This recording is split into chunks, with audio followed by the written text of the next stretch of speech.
आखिर जिंदगी में असली सुखी कौन सा व्यक्ति है? इस विषय पर गौतम बुद्ध की बेहद ही प्रसिद्ध कहानी की शुरुआत करते हैं। हम हमेशा उन चीजों के पीछे भागते रहते हैं जो हमारे पास नहीं हैं। हम भविष्य में उन्हें पाने के लिए लगातार प्रयास करते रहते हैं, लेकिन हम यह भूल जाते हैं कि जिस चीज को पाने का हम प्रयास कर रहे हैं उसके कारण हमारा वर्तमान दुखी हो रहा है। हमारे वर्तमान की सारी खुशियां हमसे छिन रही हैं। इस कहानी में आप यह समझ पाएंगे कि किस प्रकार आपका जो वर्तमान है वही सर्वश्रेष्ठ समय है।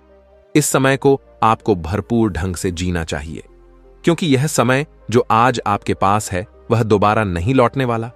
बहुत समय पहले की बात है, एक नगर में एक बहुत ही गरीब व्यक्ति रहता था। वह जब भी किसी धनी व्यक्ति को देखता तो वह मन ही मन बोलने लगता और कहता, हे भगवान, तूने मुझे इतना गरीब क्यों बनाया? इन अमीर व्यक्तियों को देखो, ये लोग कैसे ढंग से खेल रहे हैं, जीवन का आनंद ले रहे हैं, और एक मैं हूं जो हर रोज एक एक पैसे के लिए तरस जाता हूं। मेरे पास तो फूटी कौड़ी तक नहीं है और यह लोग पैसे बर्बाद कर रहे हैं। हे भगवान, मुझे भी अमीर बना दे। एक दिन वह व्यक्ति इसी तरह बोल रहा था, तभी उसके पास से एक बौद्ध भिक्षु गुजर रहे थे। उन भिक्षु ने उस गरीब व्यक्ति की सारी बातें सुन ली और तभी वह बौद्ध भिक्षु उस व्यक्ति से कहते हैं, क्या बात है भंते, तुम इतने परेशान क्यों हो? तुम इतने दुखी क्यों लग रहे हो? क्या कोई तकलीफ है तुम्हें? तभी वह व्यक्ति कहता है, हे गुरुदेव, मैं बहुत दुखी हूं, मैं बहुत गरीब हूं। मेरे पास तो खाने तक के लिए पैसे नहीं बचते।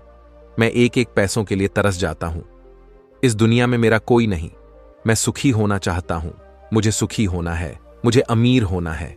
हे गुरुवर, क्या आप मुझे कोई ऐसा उपाय बता सकते हैं जिससे मैं जल्द से जल्द अमीर हो जाऊं और मेरे पास किसी चीज की कोई कमी ना रहे? उस व्यक्ति की यह बात सुनकर उन बौद्ध भिक्षु ने उस व्यक्ति की तरफ ध्यान से देखा और फिर उस व्यक्ति को कहते हैं, भंते, तू मेरे साथ चल। इतना कहकर वह भिक्षु उस गरीब व्यक्ति को एक अमीर व्यक्ति के घर ले गए। उस अमीर के घर को देखकर उस गरीब व्यक्ति की आंखें फटी की फटी रह गईं। उस गरीब व्यक्ति ने उन भिक्षु से कहा, हे गुरुवर, इतना अमीर होने के लिए तो मैं कुछ भी कर सकता हूं। यदि मेरे पास इतने पैसे हो तब तो क्या ही बात है, इस घर में तो कितना आनंद आता होगा। तभी वह भिक्षु मुस्कुराने लगे और उस गरीब व्यक्ति से कहते हैं, इसीलिए तो मैं तुम्हें यहां पर लाया हूं। इतना कहते हुए भिक्षु उस व्यक्ति को उस घर के मालिक के पास ले जाते हैं और उस अमीर व्यक्ति से कहते हैं, तुम्हारे पास तो इतनी धन दौलत है, इतना आलीशान घर और सारे ऐश ओ आराम है, क्या तुम सुखी हो? तभी व्यक्ति जरा सा मायूस होकर उन बौद्ध भिक्षु से कहता है, हे गुरुवर, कैसा सुख? केवल धन दौलत होने से सुख तो नहीं आ जाता। मैं तो जन्म से ही अंधा हूं और एक अंधे के जीवन में सुख कैसे हो सकता है? सुखी तो वे लोग हैं जिनके पास आंखें हैं, जो लोग इस संसार को देख पा रहे हैं, इसकी खूबसूरती को आंख भर के निहार पा रहे हैं। हे गुरुवर, मैं तो बस इतना ही चाहता हूं कि केवल मुझे कुछ पलों के लिए ही सही, लेकिन इस संसार को देखने का अवसर प्राप्त हो। मैं कम से कम एक बार अपने माता पिता, अपने रिश्तेदारों को देख सकूं, और इसके लिए चाहे मुझसे मेरी कोई पूरी दौलत ही क्यों ना ले ले, मैं देने के लिए तैयार हूं। मैं इतना दुखी हूं जितना दुखी और कोई नहीं हो सकता। हे ईश्वर, आपने मुझे अंधा क्यों बनाया? तभी उन बौद्ध भिक्षु ने उस गरीब व्यक्ति की ओर इशारा करते हुए कहा, तुम्हारे पास एक बहुत दिग्गज अवसर है। यदि तुम चाहो तो केवल अपनी आंखें देकर तुम इस अन्य व्यक्ति की सारी धन दौलत ले सकते हो और उसके बाद तुम भी अमीर बन जाओगे, तुम भी सुखी हो जाओगे, तुम्हें तुम्हारा सुख मिल जाएगा और इस अंधे व्यक्ति को उसका सुख प्राप्त हो जाएगा। तभी वह गरीब व्यक्ति कहता है, नहीं नहीं गुरुजी, आप ये क्या कह रहे हैं? बिना आंखों के मैं अमीर होकर क्या करूंगा? ना गुरु, ना मैं अपनी आंखें नहीं दूंगा। तभी वह बौद्ध भिक्षु उस गरीब व्यक्ति से कहते हैं, एक बार फिर से सोच लो, इतना अच्छा अवसर तुम्हें दोबारा नहीं मिल पाएगा। तभी वह गरीब व्यक्ति कहता है, यदि आपके पास कोई और मार्ग है तो बताइए, अन्यथा मैं अपने घर चलता हूं। तभी वह भिक्षु उस युवक से कहते हैं, ठीक है, ठीक है, यदि तुम अपनी आंखें नहीं देना चाहते तो कोई बात नहीं, हम कोई और रास्ता निकाल लेते हैं। तभी वह बौद्ध भिक्षु उस व्यक्ति का हाथ धरकर उसे एक और धनी व्यक्ति के घर ले जाता है। इस धनी व्यक्ति का घर पहले वाले धनी व्यक्ति से और भी ज्यादा विशाल था। यह देखकर वह गरीब व्यक्ति कहता है, अरे अरे, इतना आलीशान घर मैंने आज तक नहीं देखा था। तभी वह बौद्ध भिक्षु उस गरीब व्यक्ति को उस धनी व्यक्ति के पास ले जाते हैं और उस धनी व्यक्ति से कहते हैं, आप तो बहुत सुखी होंगे, आपके पास इतना आलीशान घर है, इतनी धन दौलत है, सारे ऐशो आराम है, आपको तो किसी चीज की कोई कमी नहीं, आप अवश्य ही बहुत सुखी होंगे। तभी वह धनी व्यक्ति मायूस होकर उन बौद्ध भिक्षु से कहता है, आप यह कैसी बातें कर रहे हैं? आप तो जानते हैं कि मेरे दोनों हाथ काम नहीं करते, मैं अपाहिज हूं। यह जो इतनी धन दौलत आप देख रहे हैं, इन्हें देखकर भी मैं अपने हाथ वापस नहीं ला सकता। तो ऐसे में यह धन दौलत मेरे किस काम की? इससे तो अच्छा होता कि ईश्वर ने भला ही मुझे गरीब बनाया होता, लेकिन कम से कम मेरे दोनों हाथ मुझे सही दे देता। ना जाने भगवान ने मुझे क्यों अपाहिज बना दिया। जितना दुखी मैं हूं, उतना दुखी और कोई नहीं होगा। तभी एक बार फिर उन बौद्ध भिक्षु ने उस गरीब व्यक्ति की ओर इशारा करते हुए कहा, भंते, तुम्हारे पास एक और मौका है। यदि तुम चाहो तो अपने दोनों हाथ देकर इस अमीर व्यक्ति की सारी धन दौलत ले सकते हो। क्या कहते हो? क्या तुम तैयार हो?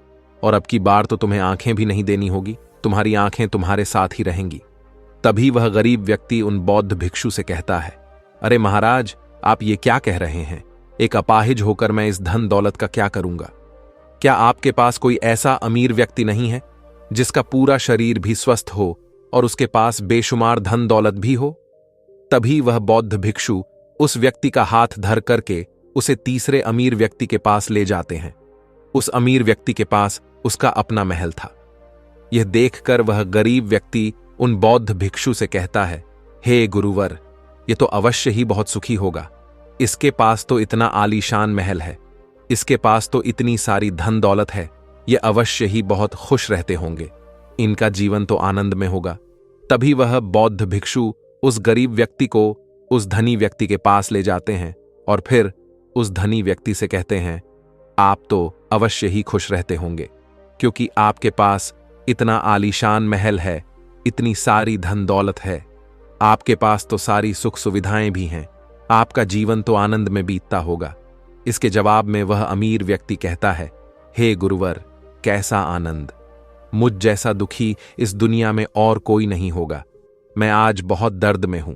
मेरी पत्नी ने मुझे धोखा दे दिया है, वह किसी और से प्रेम करती है जो मुझसे भी अमीर है। आज मुझे समझ आया कि यह धन दौलत कभी किसी को सुख दुख नहीं दे सकती, और जब मन में दुख हो तो यह धन दौलत किस काम की? मुझसे सुखी तो वह गरीब इंसान होगा जिसकी पत्नी कम से कम उसके साथ तो है, वो उसके साथ वफादार तो है।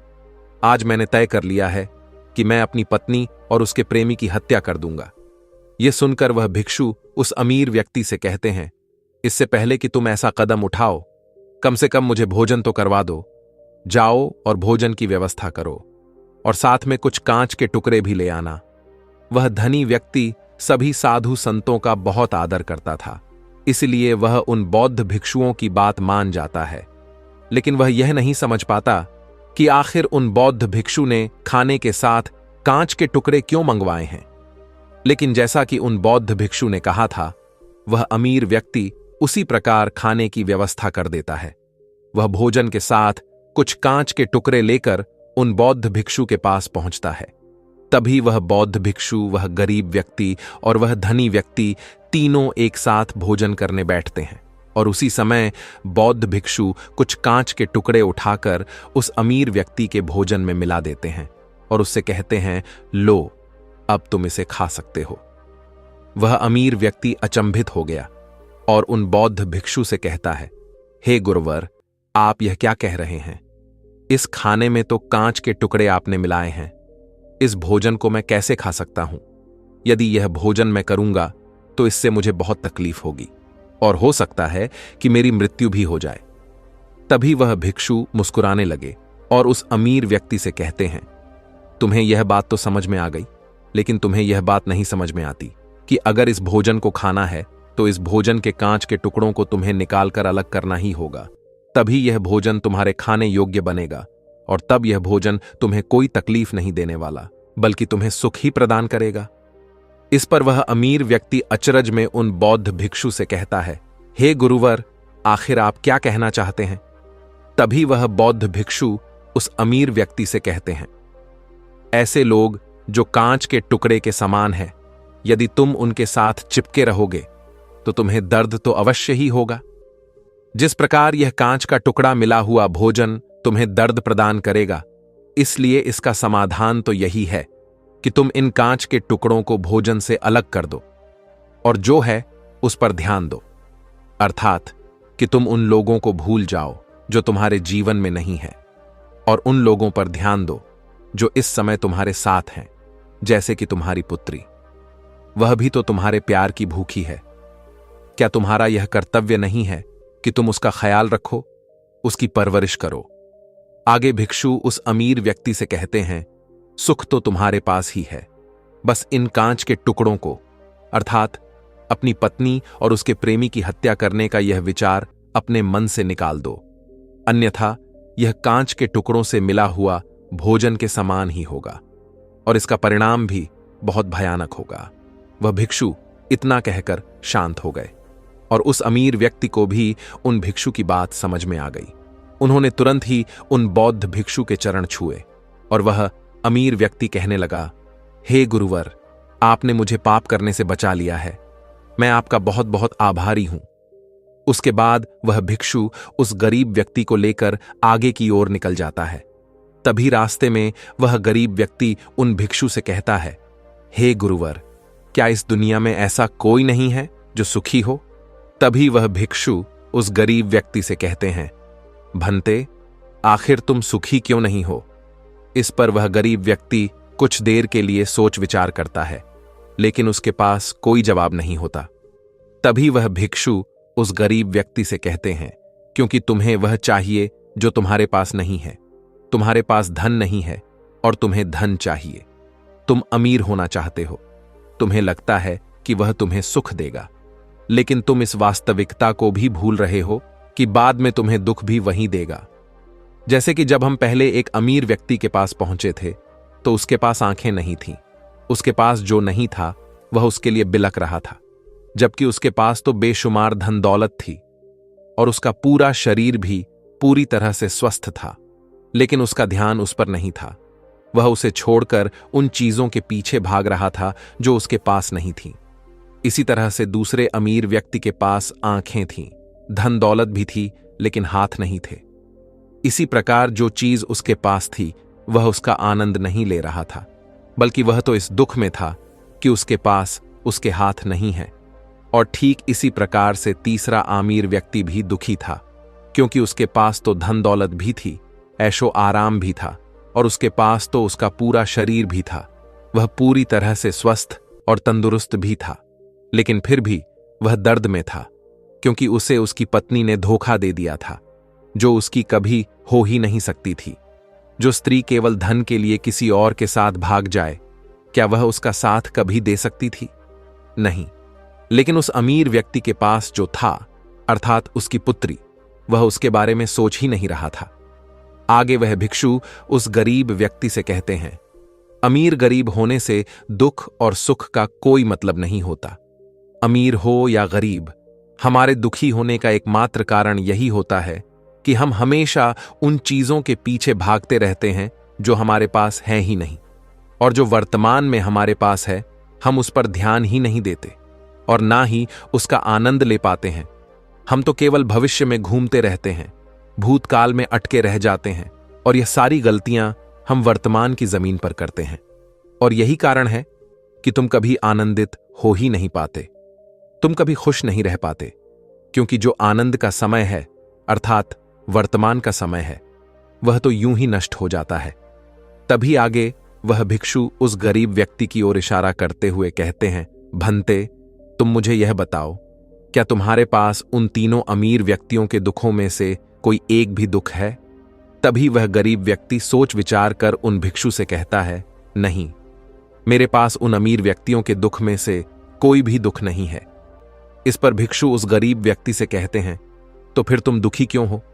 इसका जवाब देते हुए वह गरीब व्यक्ति उन भिक्षु से कहता है, हे गुरु, भले ही मैं उनके मुकाबले सुखी हूं, पर क्या धन कमाना या धन प्राप्त करने की इच्छा नहीं होनी चाहिए?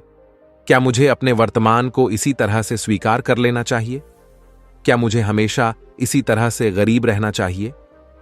तभी भिक्षु दिल से मुस्कुराते हुए उस गरीब व्यक्ति से कहते हैं, वर्तमान में वर्तमान क्षण का आनंद लो। वर्तमान में ही ऐसे कर्म करो जिससे तुम्हारा भविष्य सुधर सके, लेकिन ऐसी चीजों के पीछे व्यर्थ समय न गवाओ जो तुम्हारे पास आज नहीं है। जो तुम्हारे पास आज है उसका आनंद लो, और जो तुम पाना चाहते हो उसके लिए केवल कर्म करो, और उस कर्म का फल तुम्हें भविष्य में मिलेगा। यानी इसकी चिंता में भी मत रहना, क्योंकि यदि तुम इसकी चिंता में रहोगे तो कभी सुखी नहीं रह पाओगे, भले ही हालात कितने भी बुरे क्यों ना हो। केवल अपने आज पर ध्यान दो और अपने कर्म मन लगाकर करो। इतना कहकर वह भिक्षु शांत हो गए, और गरीब व्यक्ति को भी उन बौद्ध भिक्षु की बात अच्छी तरह से समझ में आ चुकी थी। वह यह समझ चुका था कि अब से उसे अपने वर्तमान पर ध्यान देना है, उसे अपने वर्तमान को सुधारना है। उसके बाद उस गरीब व्यक्ति ने उन बौद्ध भिक्षु को प्रणाम किया और वापस अपने घर लौट गया। अब से वह गरीब व्यक्ति यह सोचकर हमेशा खुश रहने लगा कि कम से कम वह उन 3 अमीर व्यक्तियों से अधिक खुश है। उसके पास अधिक खुशियों की वजह है। हां, यह बात और है कि उसके पास धन नहीं है, लेकिन उसके पास ऐसी चीजें हैं जो धन से कहीं ज्यादा कीमती हैं, और वह है उसका पूरा शरीर जो पूरी तरह से स्वस्थ है। दोस्तों, मैं उम्मीद करता हूं कि यह कहानी सुनने से आपके जीवन में अच्छे बदलाव आए होंगे। आपको इस वीडियो से क्या सीखने मिला, यह कमेंट करके जरूर बताइए, और अपने परिवार, दोस्तों या आपके करीबी इंसान के साथ यह कहानी शेयर करके उन्हें भी इस ज्ञान से परिचित करवाए। बाकी अगर आपको यह वीडियो दिल से अच्छी लगी हो तभी इस वीडियो को लाइक कर देना, और आपने अब तक इस चैनल को सब्सक्राइब ना किया हो तो चैनल को सब्सक्राइब भी जरूर कर देना। आपका हर दिन शुभ हो और खुशियों से आपका जीवन भरा रहे। धन्यवाद। नमो बुद्धाय। चलिए बढ़ते हैं दूसरी कहानी की तरफ। इस कहानी में एक अजीब सा रहस्य बताया गया है, जिससे आप अपने अवचेतन मन की शक्ति को इस्तेमाल करके जिंदगी की कठिन से कठिन सफलता आसानी से प्राप्त कर सकते हैं। कैसे अपने अवचेतन मन की शक्ति को इस्तेमाल करना है, इसकी विधि क्या है, इस विषय पर हम आज एक अद्भुत कहानी आपको सुनाएंगे। दोस्तों, हमारा जो चेतन मन होता है उससे करीब 9 गुना अधिक ताकतवर हमारा अचेतन मन होता है। अगर 1 गुना ताकत हमारे चेतन मन के पास है तो इसका अर्थ यह हुआ कि उससे 9 गुना अधिक ताकत हमारे अवचेतन मन के पास है, क्योंकि अवचेतन मन ही हमारे पूरे शरीर को नियंत्रित करता है। चेतन मन हमारे दिमाग का एक हिस्सा है जो हमारे विचारों और भावनाओं से प्रेरित होता है, और हमारा चेतन मन ही तर्क वितर्क करने में हमारी मदद करता है। लेकिन दूसरी तरफ हमारा अवचेतन मन यह तर्क वितर्क नहीं करता। यह उस जानकारी को ग्रहण कर लेता है जो इसे चेतन मन देता है। इसीलिए जैसा हम अपने अवचेतन मन में सोचते हैं वैसे ही हम बनते चले जाते हैं। क्या आपने कभी इन बातों पर विचार किया है कि कोई व्यक्ति दुखी क्यों है और वहीं पर दूसरा व्यक्ति इतना सुखी क्यों है? एक व्यक्ति सुख और समृद्धि से भरा हुआ है, वहीं पर दूसरा व्यक्ति इतना गरीब और दुखी क्यों है? एक व्यक्ति भयभीत है जबकि दूसरा व्यक्ति आस्था और विश्वास से भरा हुआ है। एक व्यक्ति आलीशान महलों में रहता है, वहीं पर दूसरा व्यक्ति गरीब और टूटी फूटी कुटिया में रहता है। कोई बहुत सफल है तो कोई असफल। कोई व्यक्ति जरा सी मेहनत करके सफलता प्राप्त कर लेता है, और वहीं पर कोई दूसरा व्यक्ति जीवन भर मेहनत करने के बाद भी असफल ही रह जाता है। तो आखिर इन सब चीजों का कारण क्या है? क्या आपने कभी इन पर विचार करने की कोशिश की है? हमारे जीवन में जो भी अच्छा है वह हमारे चेतन मन पर निर्भर करता है। अर्थात यदि आप अपने चेतन मन में यह बात भरेंगे कि मेरे साथ जो कुछ भी होगा वह अच्छा होगा, मेरे साथ जो कुछ भी हो रहा है वह अच्छा हो रहा है, और मैं एक दिन कामयाब जरूर बनूंगा, तो आप अवश्य ही अपने जीवन में कामयाब बन जाएंगे। वहीं पर यदि आप अपने अवचेतन मन में बुरी बुरी बातें रखेंगे, अर्थात नकारात्मक बातें कहेंगे, तो आपके जीवन में केवल नकारात्मकता ही भर जाएगी। और आपके साथ कुछ भी अच्छा नहीं होगा। आप जहां जाएंगे वहां पर आपके हाथ केवल असफलता ही लगेगी।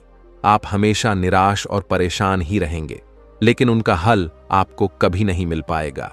इसलिए यदि आप भी अपने मन को अच्छी तरह से जानना चाहते हैं, वह सेवा काम करवाना चाहते हैं जो आप चाहते हैं, उसे अपने नियंत्रण में रखना चाहते हैं, तो इस कहानी को अंत तक जरूर देखिएगा, क्योंकि इस वीडियो में आपको ऐसी महत्वपूर्ण जानकारियां मिलेगी जिसकी मदद से आप अपना जीवन अच्छे से जी सकते हैं। आप जो चाहे उसे हासिल कर सकते हैं। आप जिस भी लक्ष्य को प्राप्त करना चाहते हैं उसे आप प्राप्त कर सकते हैं। आज की इस कहानी में हम यह जानने वाले हैं कि आखिर चेतन मन और अवचेतन मन में मुख्य अंतर क्या है और वह किस तरह से काम करता है, और हम अपने अचेतन मन में अच्छी बातें किस प्रकार से भर सकते हैं जिससे हमारा जीवन परिवर्तित हो सके, हम सफलता की ओर आगे बढ़ सके। बहुत समय पहले की बात है। एक नगर में एक बहुत ही प्रसिद्ध गुरु रहा करते थे। उनकी ख्याति दूर दूर तक फैली हुई थी। उनके आश्रम में उनके कई शिष्य भी थे। एक दिन संध्या के वक्त वह गुरुवर अपने सभी शिष्यों को बुलाकर उन्हें उपदेश दे रहे थे। वे कह रहे थे, शिष्यों, हमारा मस्तिष्क दो भागों में विभाजित है, चेतन मन और अवचेतन मन। चेतन मन हमारे मस्तिष्क का पहरेदार है, वहीं पर अवचेतन मन हमारा मालिक है। उन गुरु की आवाज सुनकर एक शिष्य ने कहा, है गुरुदेव, आप क्या कहना चाहते हैं? आप कहीं यह तो नहीं कह रहे कि हमारे भीतर कोई और है जो हमें चला रहा है, जो हमारी सारी क्रियाओं पर नजर रखे हुए हैं?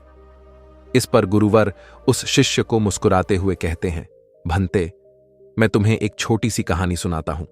इस कहानी में तुम्हें तुम्हारे सवालों का जवाब मिल जाएगा। इस कहानी को ध्यानपूर्वक सुनना और इसे समझने का प्रयास करना। आगे गुरुवर कहानी बताते हुए कहते हैं, बहुत समय पहले की बात है।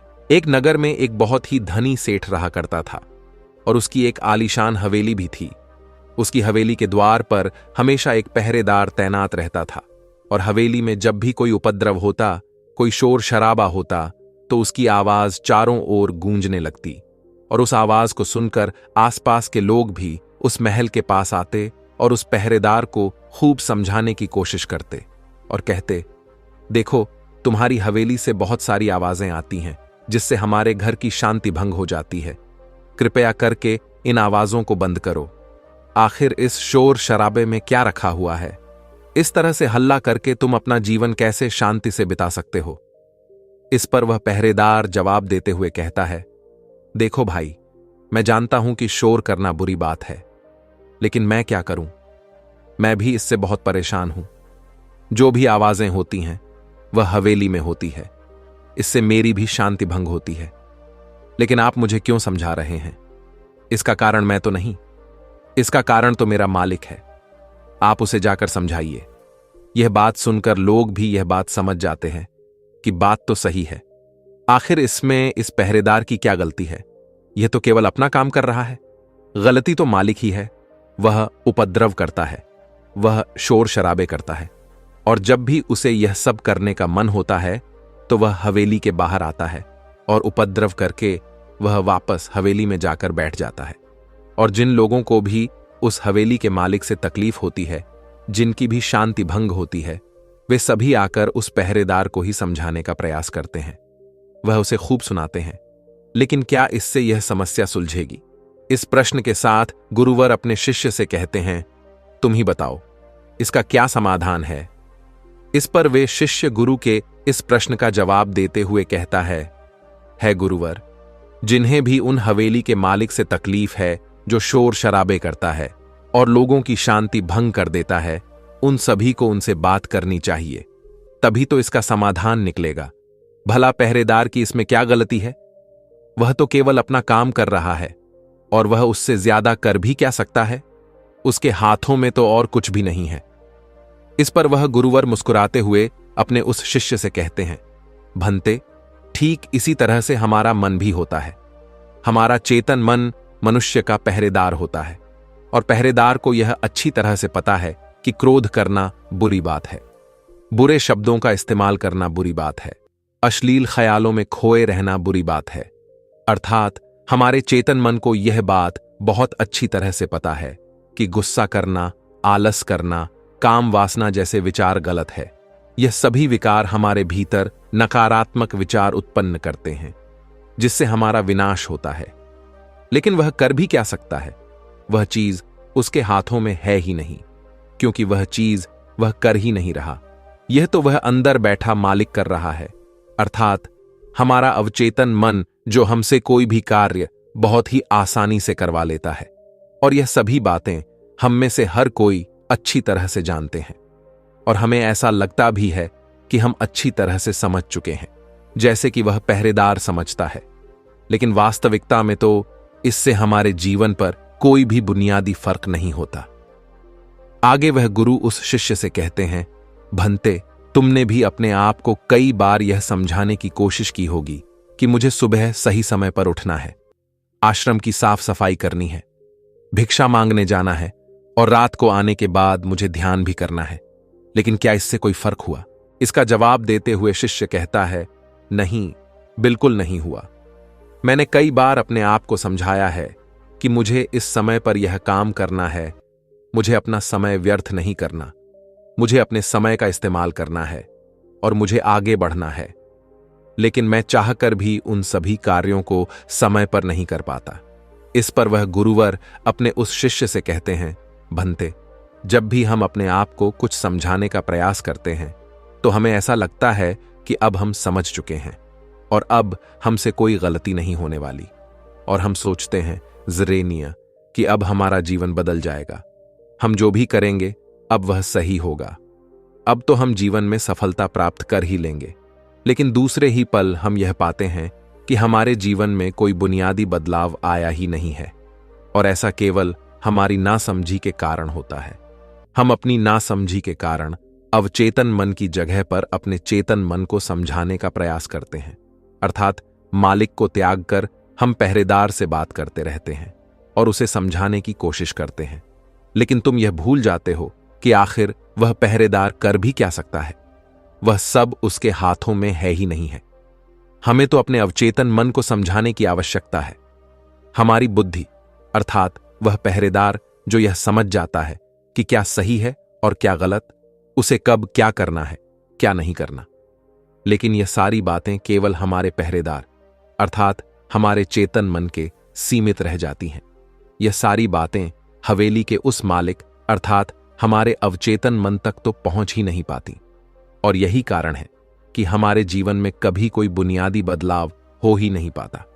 ठीक उसी प्रकार जैसे कि यदि आपसे कोई कहता है कि पौधे में पानी भरोगे तो वह पौधा एक दिन वृक्ष होगा और फिर उसमें फल आएंगे, और आप उस बात को मान लेते हैं और उस पौधे में पानी भी देते हो, लेकिन आप पौधे की पत्तियों पर पानी देते हो और सोचते हो कि इसमें फल आएंगे।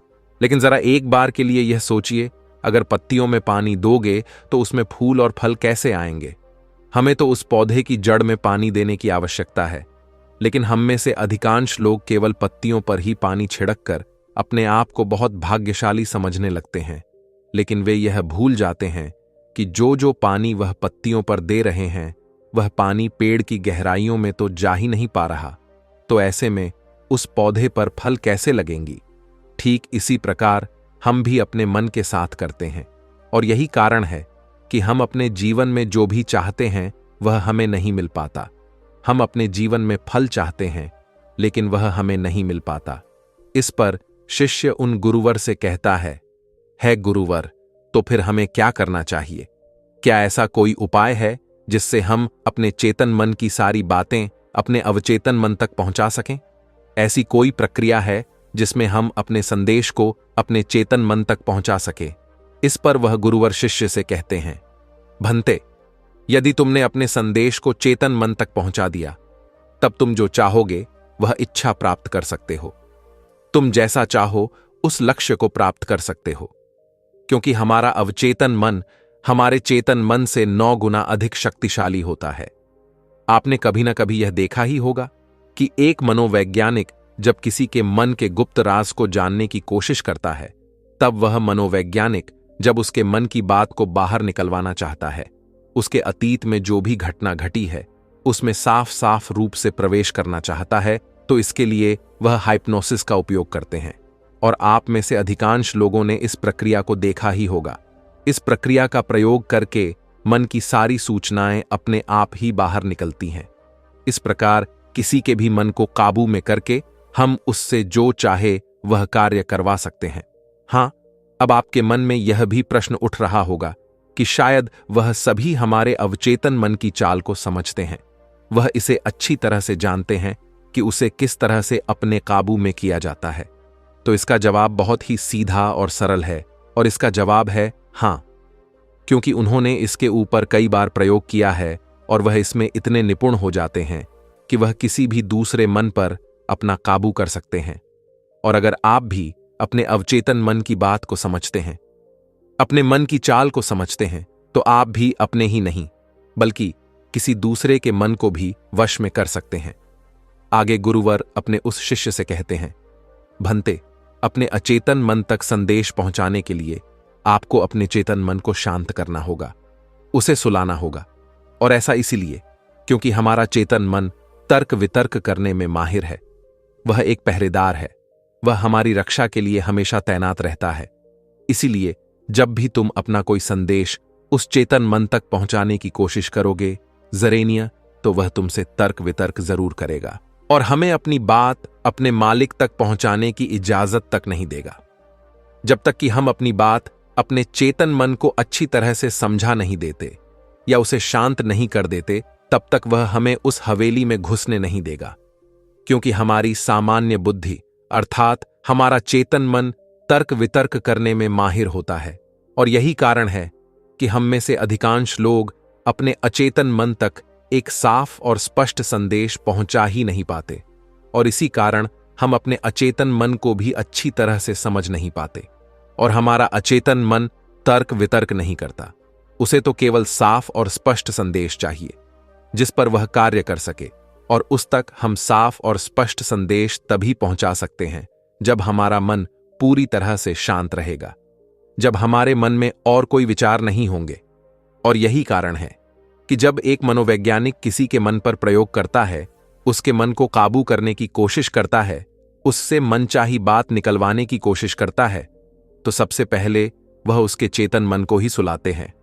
आपने कहीं ना कहीं यह तो देखा ही होगा कि उनके सामने एक पेंडुलम जैसी चीज उनकी आंखों के सामने रख दी जाती है और उसे घुमाया जाता है, जिसे लगातार देखने के बाद वह व्यक्ति पूरी तरह से निद्रा में चला जाता है, और इस कारण उसका चेतन मन पूरी तरह से शांत हो जाता है। और जब उसका पहरेदार पूरी तरह से सो जाता है और उसके पास तर्क वितर्क करने के लिए कोई नहीं बचता, तब वह वैज्ञानिक आसानी से उस हवेली में जाता है और उस मालिक से जी भर के बातें करता है। जो बातें वह चाहता है वह बातें वह उससे निकलवा देता है। टिब के एक महान दार्शनिक ने कहा था कि अगर बात समझ में आ जाए तो आपका जीवन परिवर्तित हो जाता है। लेकिन उन्होंने वह बात उस समय के लोगों के लिए कही थी, क्योंकि उस समय टिब और बाकी दुनिया के लोग बहुत सरल हुआ करते थे। उनका मन बहुत साफ हुआ करता था और उनको जो भी बातें बताई जाती थीं, वह उन बातों को बहुत शांतिपूर्वक सुनते और समझते थे। उस समय कोई भी तर्क वितर्क नहीं करता था, और जब कोई व्यक्ति तर्क वितर्क करने में माहिर होता था तो वह उसे तर्क वितर्क करने देते और शांति से केवल उसकी बातें सुनते, जब तक कि व्यक्ति तर्क वितर्क करके थक ना जाए। तो वह गुरु के पास वापस आता है और उनसे कहता है गुरुवर, मैं अब तर्क वितर्क करके थक चुका हूं, लेकिन उससे मुझे कुछ भी हासिल नहीं हुआ। कृपया करके अपना कोई मार्ग बताइए, आप मुझे अपने तरीके से समझाएं। अब मैं उसमें कोई भी अवरोध उत्पन्न नहीं करूंगा। ठीक इसी प्रकार से हमारी बुद्धि भी काम करती है। जब हमारा मस्तिष्क तर्क वितर्क करके थक जाता है, तब उसे इस बात का एहसास होता है कि तर्क वितर्क करके उसे कुछ भी हासिल नहीं होने वाला, और उस समय तक उसे कुछ भी समझ में नहीं आएगा। अगर आपको यह वीडियो दिल से अच्छी लगी हो, तभी इस वीडियो को लाइक कर देना, और आपने अब तक इस चैनल को सब्सक्राइब ना किया हो तो चैनल को सब्सक्राइब भी जरूर कर देना। आपका हर दिन शुभ हो और खुशियों से आपका जीवन भरा रहे। धन्यवाद। नमो बुद्धाय।